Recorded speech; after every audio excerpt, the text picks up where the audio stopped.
Welcome everybody to Do the Work Sports. Today we're going to be talking about this national championship game between the Clemson Tigers and the LSU Tigers.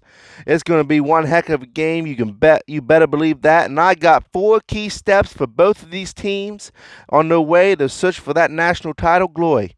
Starting it off is Clemson. Here's their 4 steps that I think they need to establish in order to get that victory.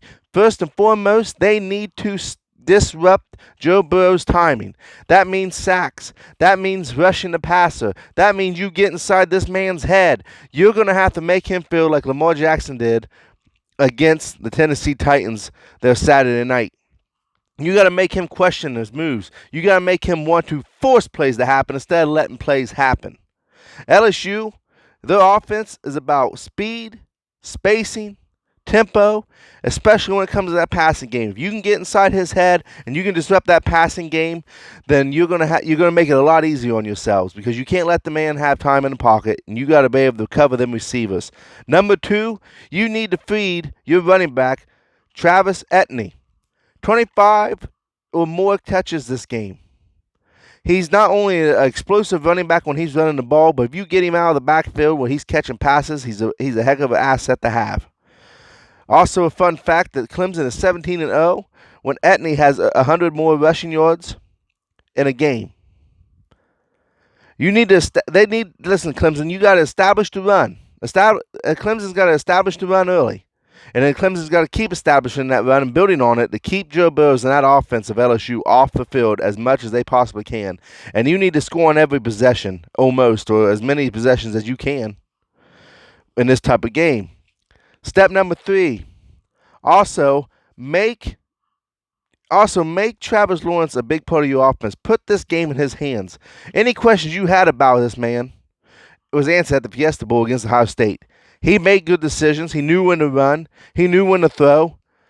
It wasn't a perfect game, but he proved not only to his team and the coaches, but also to America and anybody watching that game that, you know what, he's the real deal and he can make good decisions and he can be a team leader. Also, about that game, he had 107 rushing yards. That's a high in his career. And last but not least, you need to trust your secondary. The more you trust your secondary to win them one-on-one matchups, and you're going to have to win them one-on-one matchups. See, that was the problem with Oklahoma. Oklahoma was getting beat on every one-on-one matchup, and Joe Burrows and that LSU offense was picking them apart.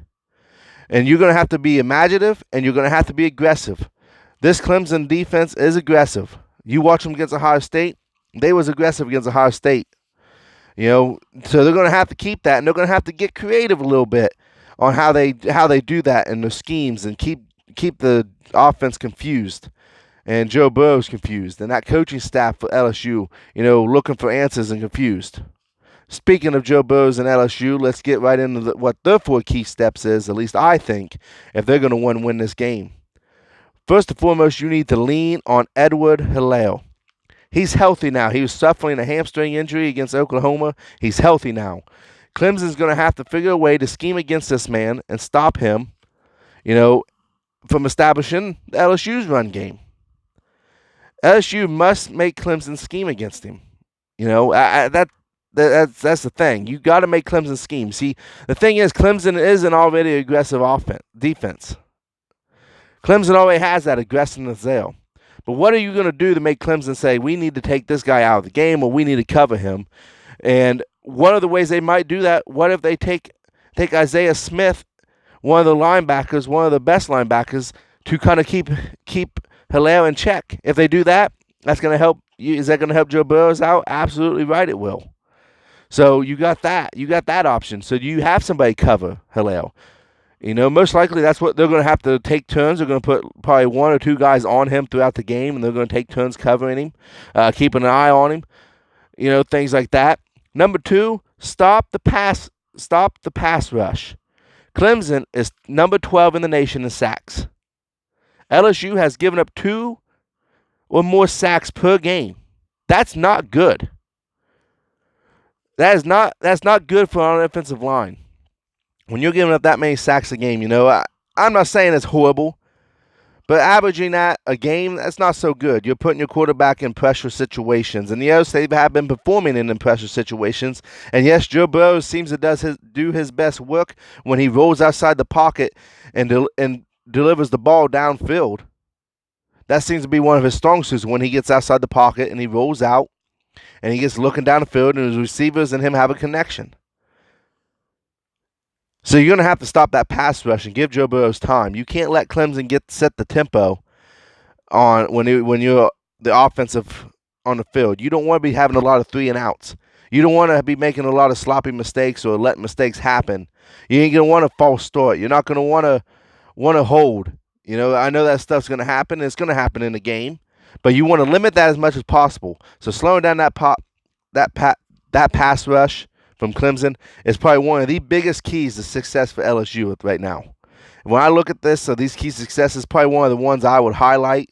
And if someone would come here and say, Jimmy, what do you think? What do you think would be the best thing for LSU to do? Stop that pass rush. Number 3, stop the run on first downs. LSU has given up an average of 4.9 yards per carry on first downs. 13 runs of 20 or more yards on first downs. They need to clean that up. They can't let the running back and the runners from Clemson, the quarterback included, they can't let Etney and Lawrence chew them up on the field. Listen, big plays are going to happen. Okay? You're going to see some big plays in the running back department. I guarantee that on both sides of the ball. You're going to have to keep Lawrence in check. You're going to have to keep Etney in check, especially on first down. The more you can get Clemson off the field, the fastest you can do that, the better it's going to be, because your offense is a high-scoring offense. LSU scores when they have the ball. Most likely they're going to score. But you got to keep Clemson off the field, because if Clemson gets the lead, you best believe they're going to find every way possible to chew up the clock. It's essential. It's essential to LSU that they do that.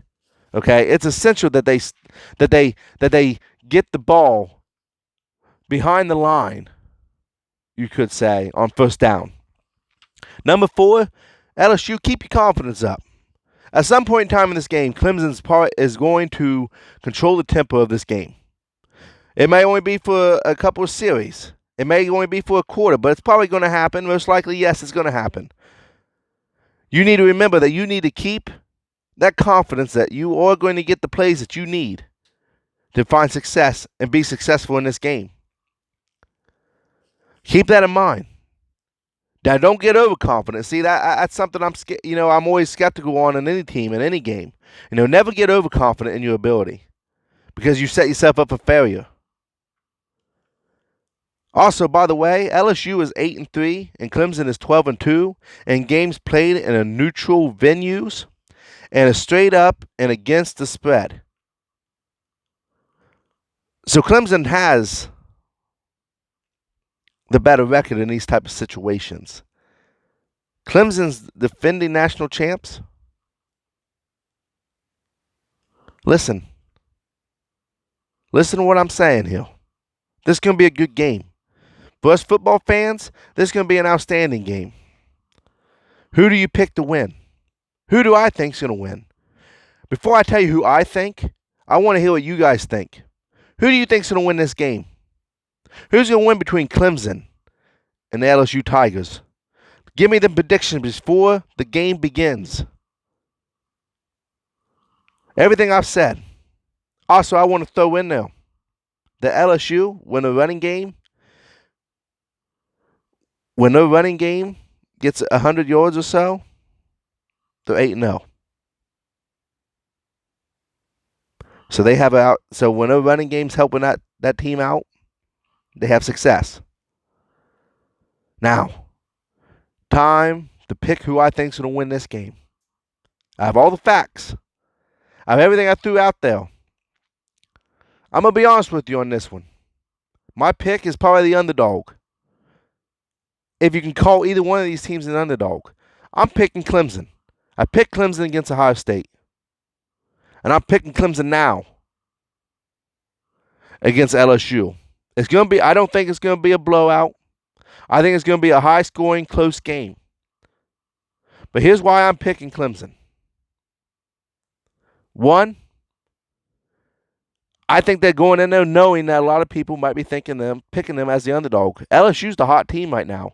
They just seen what LSU did to Oklahoma. They just seen what LSU did to Georgia in the championship game. They seen what they did to Alabama. They seen what they did to Auburn. There's a lot of tape there. Coach Debo, he's going to know what to do. He's going to find a way to stop Joe Burrows. And that's the big thing. If you can stop Joe Burrows, like I said, if you can disrupt his timing, if you disrupt that on him, your chances of winning that game improve. Every positive thing you can do, I know it sounds stupid and it sounds cliche. It sounds obvious. Any positives that you can do is a better chance you win in this game. Me personally, I'm picking Clemson to win this game. Because I also think, remember when I said don't get overconfident at LSU? I also think that LSU might be walking in there with a big chip on their shoulder of saying, this is what we've done. Nobody's touching us. No one's beating us. I believe that's what happened with the Baltimore Ravens when they went against the Tennessee Titans. This is all the makings of that type of upset. That is all the makings of that type of game. That being said, I'm getting ready to end this video. I want to hear from you guys. Who do you think's going to win this game? Let me know before the game starts. Who do you think's going to be the breakout star? What are the keys for either one of these teams to win? Let me hear them. Let me hear your chants. Let me see the LSU chant. Let me see the Clemson chant. Let me see who you're supporting in this game. Let me see that in the comments. All you got to do is just write a comment down below. I'll see it. I promise I'll reply to it. If you like this content, check out my other videos, but hit that like button. You can hit that share button. Share this video out to your friends. And hit that subscribe button. That way, whenever I come live or come out with another video, you are the first to see it, so you never miss out on Do the Work Sports. Thank you guys for tuning in. Have a great rest of your day, and let me know what you all think. See you guys later.